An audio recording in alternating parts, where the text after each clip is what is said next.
Attending today's webinar on liquid capture, a complicated topic that we don't talk enough about when we're talking about recycling. I'm Jill Danello from Green Education. Green Education offers online training and networking for sustainable resource management professionals, recycling coordinators, sustainability managers, zero waste specialists, and the like.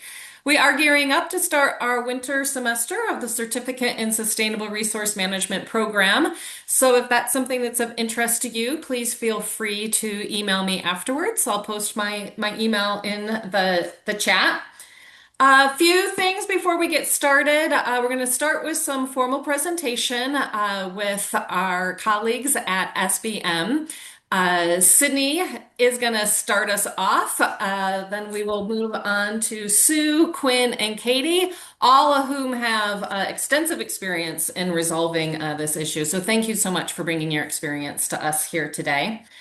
Feel free to post your questions in the chat as we're going through the presentation. You can keep your cameras turned off. We'll keep you muted during the presentations, but we'll have time to dialogue and answer specific questions after the presentations this morning. All right, so we know in order to have the best outcomes for recycling, we want our materials to be clean and dry. But how do we do that when so many of our recycled materials are bottles and cans and things that people are drinking out of and don't necessarily want to finish? That's the topic we're going to be talking about today. Sydney, I'm going to turn it over to you as one of our resident experts that has a lot of experience in setting up systems in order to handle this problem. Yeah, thanks, Jill. Hi, everyone. My name is Sydney Rogers-Lemke, and I am a Senior National Manager of Sustainability with SBM. And I specialize in zero waste consulting, solid waste diversion and reduction programs, and education and training for zero waste.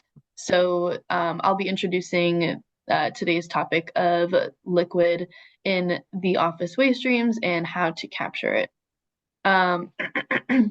So to start, SBM Management Services is a janitorial company that's been involved with zero waste since 1995, and it's at the forefront of how we support our customers. So what is liquid capture? This term refers to the collection and correct disposal of leftover beverage contents, and the capture is intervening before this liquid enters the waste stream. This intentional capture of liquid supports better recycling rates, cleaner and safer work environments, and overall a higher diversion rate from landfill. Why does it matter? Liquids are considered contaminants and prevent recycling of plastic bottles, cans, and the other recyclable containers that hold these liquids. Therefore, liquids in our waste streams contribute to landfill leachate, methane emissions, and landfill waste since it prevents these materials from getting recycled. And lastly, leftover liquids are more common than it seems, especially this is prevalent at workplaces with free or subsidized beverages, and a culture where, employees are encouraged to grab these items and indulge, and therefore you got a lot of liquids left over. So to tackle this problem, today we're going to discuss the operational challenges of liquid contamination, how it disrupts recycling solutions, and solutions such as liquid capture, and these stations, protocols that promote cleaner, efficient waste streams, and lastly, program strategies such as setting goals, assessing the end user and infrastructure that you're dealing with, communication and engagement, the placement of these capture stations, janitorial impacts that are associated with implementing liquid capture, and lastly, tracking metrics to continue the success of the program. So speaking next to talk through the challenges and solutions is SBM's Global VP of Sustainability, Sue Beets-Atkinson, who has over 30 years of experience with zero waste consulting, solid waste diversion and strategies for waste reduction. So she is going to take over next. Thanks, Sydney. You guys can hear me okay? Sure can. Thank you. So understanding liquid capture. Sydney did a great job of doing a recap, but has anybody figured out or been that person that says, okay, that was a terrible beverage. I tried a new soda or whatever it is. And what do I do with this full container of liquids? You know, do you capture it and then go to the first place that's the closest? Or do you, try and find somewhere that you can pour it out? Do you go to a bathroom? Do you go to a break area and try and pour that liquid into that material? So depending on that size of that cup dictates how much liquid you're doing. So how do we remove these? So we're going to share a case study of liquid capture from a location that actually, in addition to having water and ice and coffee, even specialty coffees, they also have free beverages, such as all aluminum cans. They don't have any single-use plastics, but any kind of soda. They have sparkling water in cans and miscellaneous items that the employees go and grab that item and drink half of the can while they've been talking on a meeting or a webinar. And now they have half a can of warm soda left. What happens with that? Well, they're not going to finish it typically. So we've got to do some planning ahead with how do we help with that communication. Got a little bit of math here about the methane that's impacted when we have liquids that end up in the waste stream and or the landfill. In addition to that, they have a designated weight that's associated with them, especially for the janitors. So we're a janitorial company. Safety is a huge priority for us. And this is one of the things that we noticed at this client location that we did the case study, that a cubic foot of water weighs 62 pounds, whereas a cubic foot of just dry commercial landfill is only 3 pounds. So we've got to take that into account as we work through the process. Why don't you move? There we go. Okay, so the problems with liquids.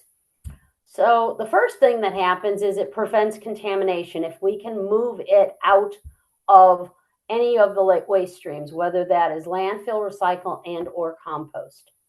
This leads to an entire batches of recyclables that get sent to the landfill if they're overly wet. Now, in some instances, a MRF has a bag breaker up front, and when that does roll that, now all of that liquid that's sitting in there, depending on how the cans lay in the bag, dictates that the MRF is going to deal with all the liquids. Worse, if you've got a program that is actually paying you by the ton for your recyclables, that company won't be very happy paying for all this liquid. They're going to tell you that you have a contamination problem. In addition, that liquid can also damage compactors and bins and sorting equipment. So this has an increase on maintenance cost and downtime.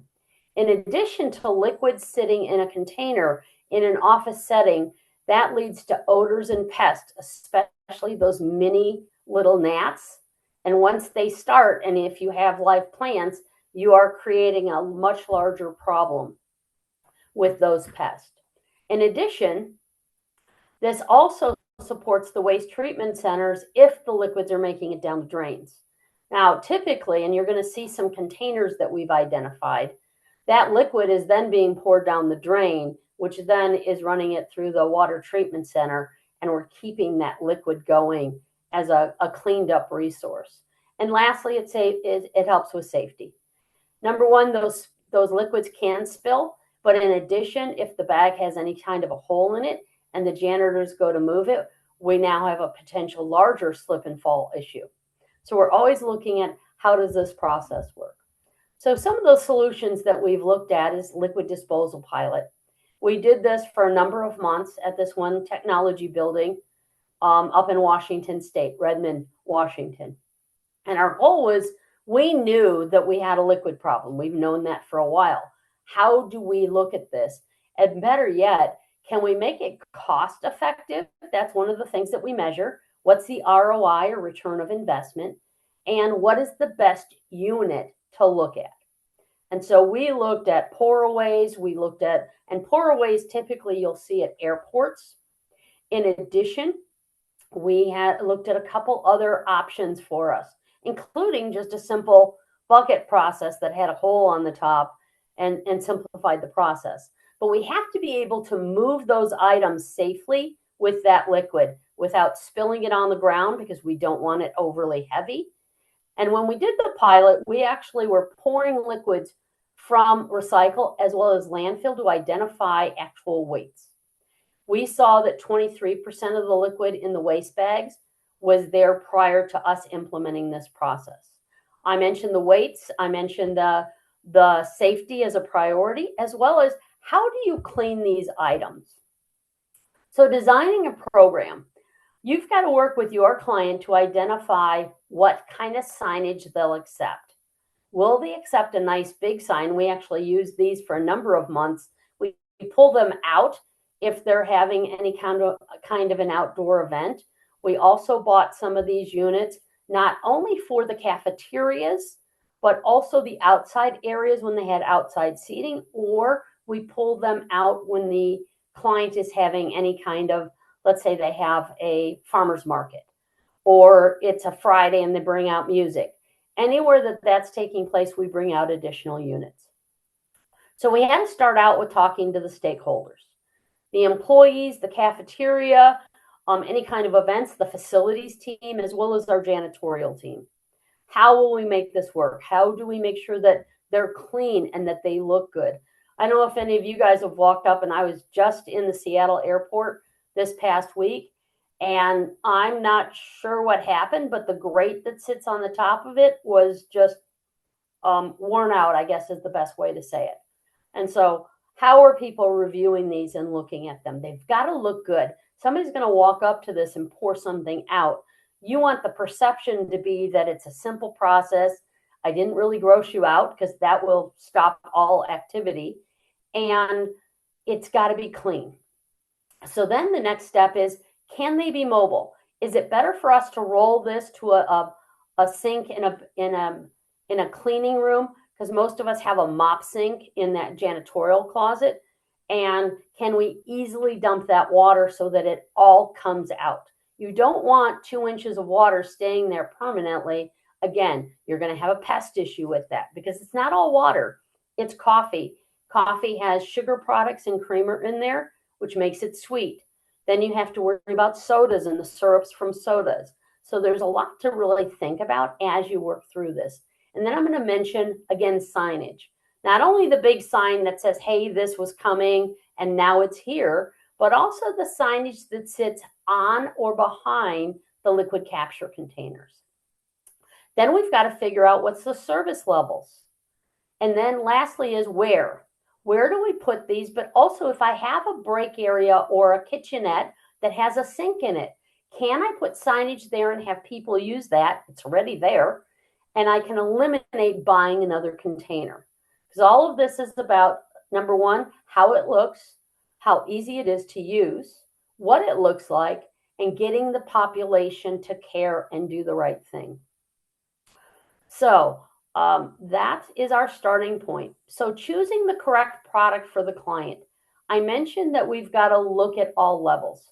Again, this is the pour away. We did look at quite a few other systems that exist with existing containers. So, you know, Clean River, Pour Away, Maxar, and a few others.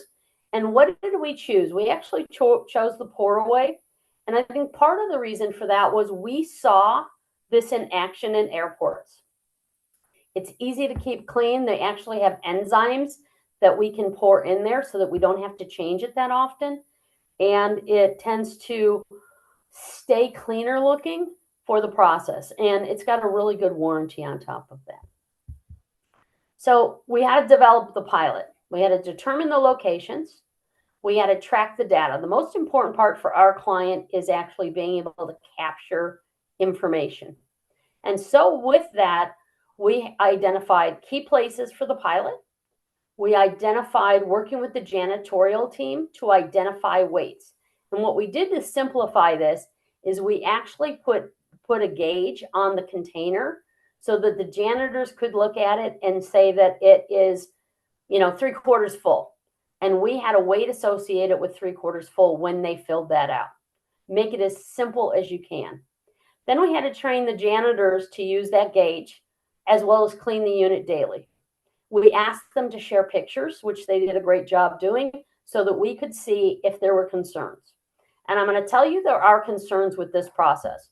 Even though it says only liquids, you will have people, which I just saw last week, put oatmeal in the container, or they're going to pour, a smoothie in there. While it's liquid, it's still not quite liquid. And we've learned a few things with that, which I'll bring up in a minute.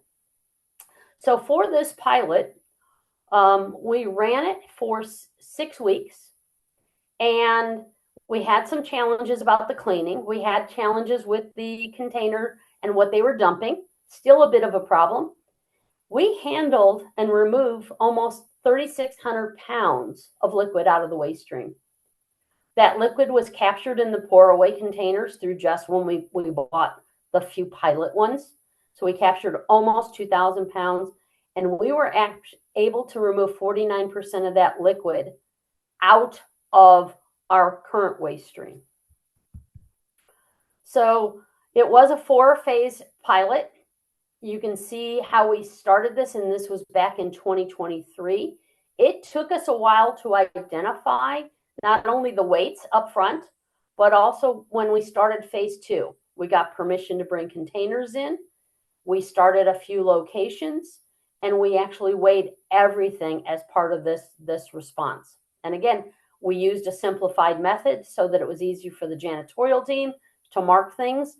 We used cell phones and a link so that they just had a QR code.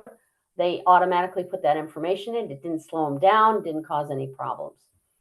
As we worked through the process, we were able to identify over that next 3 months on how it worked for janitorial, because this was going to be a huge investment for our client. We actually identified 90 containers that we needed to buy. That's 90 containers that had to be kept clean as well as emptied. And so our last phase was going back to track and verify everything. And then we met with the customer and talked through how the whole process worked. It did take a 7-month duration for our pilot. Our results I mentioned in weights was by the end of this, we hit 52% of that liquid capture was completed. And that only went into these containers. Anything that went into the break areas and down the drain, we had no way of tracking. Originally, when we started this says 80 containers, and we actually picked up an additional 10 for sort of that outside containers, outside movement. We do have one of these at the soccer football field, so that when they're emptying and they're finishing their, I'm going to say, play and games and leagues at a lunchtime or even in the evening, they're able to pour out their liquid if they needed to. We had a lot that were pouring it into the artificial turf, and that wasn't a good thing. So the signage we found really worked well. I do think that sometimes you have to change up maybe colors. The message is a good message, right? Place your unfinished drinks here.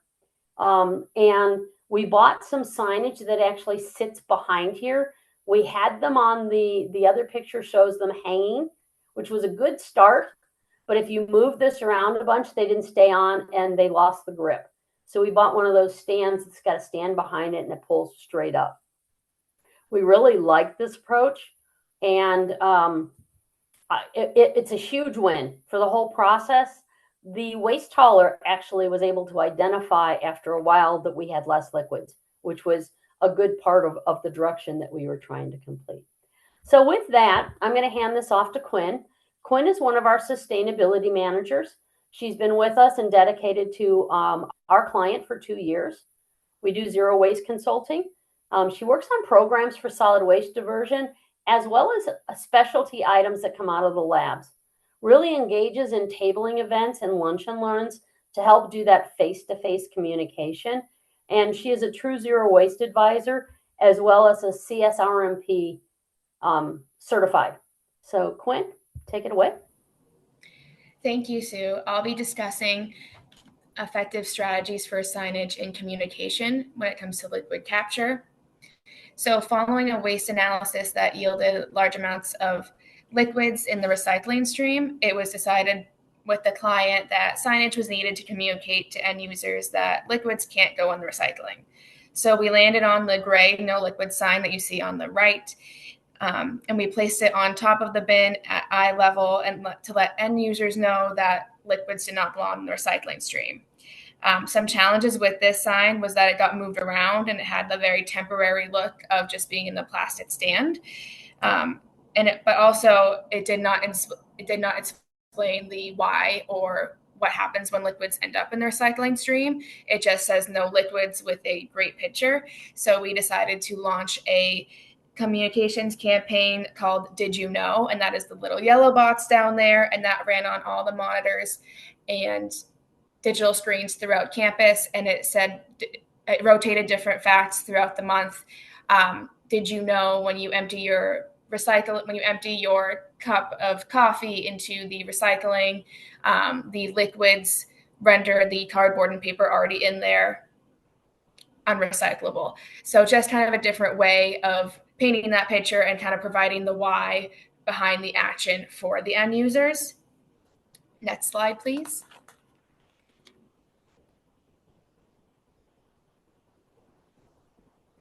Since the gray no liquid sign would get moved around and had that temporary look, it was decided that the simple no liquids message needed to have a more permanent and polished approach. And it would be too expensive and too time consuming to remake, reprint, and reinstall all the signage for the recycling that was already on the bins and the millwork. So it was decided to add a no liquids decal that would be adhered to the top of the bin where everyone can see it prior to disposal. This was piloted into smaller sites, and a waste analysis about 6 months later showed a 38% decrease in weight of liquids found in the recycling stream. So with the success there, it was then decided to be brought to the larger sites. Next slide, please. One issue or challenge we did experience with adding the no liquids decals to the recycling bins is that end users were then disposing of their liquids in the trash. So we decided to go back and relaunch the comms campaign of the Did You Know? And just like Sue had mentioned before, one of the things that we included in this campaign is, did you know that when liquids end up in the trash stream, it adds unnecessary weight, and causes a safety concern for the janitorial staff. So we really tried to make sure that people saw both why it can't go in the recycling and why it can't go in the trash. And we actually just a few months ago added the no liquids to these two smaller sites where we originally piloted the decals on the recycling. They've been added to the trash. And I did a waste audit there, and it did show that the liquids went from 13% of the trash stream by weight to 2% of the trash stream by weight. So great improvement there. But really the big takeaway that we learned is that it's really important to constantly engage with different messaging and different forms of messaging. So digital screens, table tents, and the actual signs at the point of disposal for the end users. Next slide. With that, I'm going to hand it over to Katey. Katey Custer is a regional sustainability manager. She supports clients nationwide. She develops sustainability programs. She helps drive waste diversion initiatives, and she focuses on education, data-driven insights, and innovative tools. She creates practical, scalable solutions to tailored specific site needs, and she is passionate about sharing knowledge and empowering others to take meaningful and informed action. I'll turn it over to you, Katey. Thank you, Quinn. I'm going to provide a recap of all the great information that we learned today. So firstly, when liquids end up in the landfill, there are several unintended consequences that we need to be aware of. First, there are environmental and health impacts. Liquids accelerate the decomposition of organic waste, which increases the methane generation, which is a potent greenhouse gas.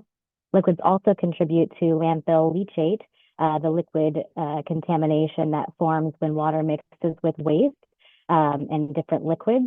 Leachate can be difficult and costly to manage, and if not handled properly, can pose risk to soil and groundwater. Second, liquids create workplace safety issues with leaking bags, slippery floors, and spilled waste increase risk for custodial staff and waste handling staff in general. Third, when liquids are thrown into the recycling bins, they can contaminate other recyclable materials, causing entire loads to be rejected and sent to the landfill. Even a small amount of liquid can ruin paper and cardboard, as Quinn pointed out. Fourth, when liquids add unnecessary weight to the landfill bag waste, it increases disposal costs, especially for those facilities that are charged by weight. It can also affect zero waste and waste reduction goals for that matter. Additionally, facilities that offer free beverages often see more of these liquids being discarded in the bins instead of emptied properly. These increase contamination, adds labor for custodial staff, and drives up waste management costs. Overall, keeping liquids out of the waste stream helps protect the environment, improve safety, and reduce waste handling costs. Next slide, please. Our speakers have outlined several strategies for reducing the liquid contamination in our waste streams. One effective solution is the use of liquid capture stations. These provide a designated place for people to pour out unfinished beverages before discarding the container, which helps keep both the landfill and recycling streams cleaner. In both presentations, we saw how important targeted communication strategies campaign impact the overall results. We need clear signage, consistent messaging, and reminder of key disposal points that can significantly change behavior. People often accidentally contaminate the streams, so good communication goes a long way. The rest of this slide here is going to highlight the key considerations when designing a liquid diversion program. We need to start with a goal. What are we trying to, reduce contamination, improve recycling quality, lower janitorial labor, all of the above. Understanding the goal helps us decide how to measure the success. Next, we need to consider the end user population. Are we looking at office employees, cafeteria visitors, the general public? All behave differently, so the approach may need to be tailored specifically to that program. We look at the current waste infrastructure. What bins already exist? How are they arranged? Are there natural places to integrate these liquid capture or signage to direct the end users? Then there's the communication plan. How do we educate the people where the messaging is going to be placed and how often it will be reinforced? We also need to determine whether we need specific collection units for liquids or if we have areas that they can be disposed of. But if we do need those collection units, what design will work best? Where will they be placed is also a big factor. Liquid contamination stations work best when placed directly next to the waste and recycling bins or in any location where beverage consumption is high. We also have to think about how this service will impact janitorial contracts. For example, who maintains the collection units? How frequently will they need to be serviced? And any associated safety considerations like handling heavy containers of liquid. Finally, we need to ask whether metrics should be tracked or can be tracked. Data on contamination rates, service frequency, or end user behavior can help evaluate the program's effectiveness and guide future improvements. Overall, these considerations help us ensure that liquid diversion program is practical, effective, and tailored to the needs of the facility. Next slide, please. With all of these strategies in mind, you may be wondering where to start or thinking about other challenges that you're facing. That's where SBM Consulting can help. Here are some of the ways that our subject matter experts can help support you. Whether it's a city program, a business, or a college, please feel free to reach out to any of us. Okay, do we have any questions? We do. We have one question from Tom. Are there further difficulties we need to account for when collecting liquids in outdoor settings? Definitely. I think that at that large facility that I mentioned, they had to plan ahead. They had a plan for any kind of events that they have outside or outside seating. So they built in additional containers, as well as making sure that they had, larger wheels, easy to move around, whether they've got to go across the grass or they sit on cement and you've got to move them through either elevators or different processes for the janitorial team, especially to empty them. Great question. Great. What other questions do we have? Feel free to just unmute.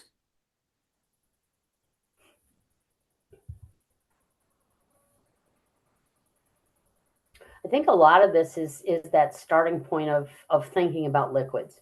It took us a while to identify that is part of our waste stream and how much volume is it. And that's when we started tracking it at this one location. But we definitely know that it makes a difference whether it's just free coffee, right? Or if it's a lot more than that. And most of our clients, because we work with primarily businesses, have, coffee shops and different things that are going to generate more than just, that pour coffee. So thinking about that and how to take it to the next level. Great. Amanda had a question. Can you expand a little bit on how the pour away containers are actually emptied? So I think that almost all of the vendors that have something similar have got a process so that you fill it, and then it's usually in some form of a jug. But in a lot of them, they have at the bottom of it a hose. So the hose comes up to the top. And then when the janitors move it to a closet or a smaller floor sink, they're able to take that hose off and then pour it in, and the water or the liquid comes from the bottom. I think that's an important part of this. I think that looking if they're adding enzymes or process so that you don't have to empty it every day. You don't want to create more work if at all possible. I mean, we already know that those liquids were in those containers. So the janitors were lifting them and moving them depending on how often. I mean, we know that probably compost and landfill gets emptied on a daily basis, but recycle is more of a, when it gets closer to full, or at least once a week. So same thing's going to apply with where, because some people will pour it into recycle or leave it in the can. Others, if I have a coffee cup and they don't pour it into the trash, they just put that container into the trash for the compost. So some of that is captured. And so the janitors, when you're planning ahead, really you want to empty it once a week if you can do it that way. I wouldn't leave it over the weekend an additional couple days, but that bases on the size and how much liquid you have. Hope that helps. Great. Do we have any other questions or comments? All right. Well, I want to thank you for a very, very thorough overview of the issues related to liquid capture, some of the solutions that are available. And I know we'll be looking to see the implementation and increase in our recyclability of materials as we continue to resolve ways to keep those materials clean and dry. Thanks everyone for your participation. We did record this session. It will be available. It will be up on the Green Education YouTube channel, as well as sent out to anyone who registered. But feel free to email me if you need a copy to share with your colleagues. Thanks so much, everyone, and have a wonderful rest of your day. Thanks for having us. Thank you. Thank you.